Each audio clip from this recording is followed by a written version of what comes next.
Begitu sampai ke tempat mertuanya, dia diusir lagi oleh mertuanya. Kamu ngapo bawa mayat di sini? Silakan keluar.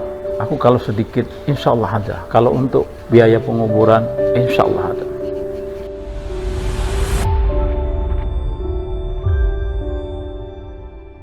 Tribuners, pasangan suami istri tunawisma asal Palembang menyisakan kisah pilu, yang mana pasangan suami istri ini membawa sendiri jenazah bayi mereka dengan berjalan kaki dari satu tempat ke tempat yang lainnya untuk memohon pertolongan agar dimakamkan.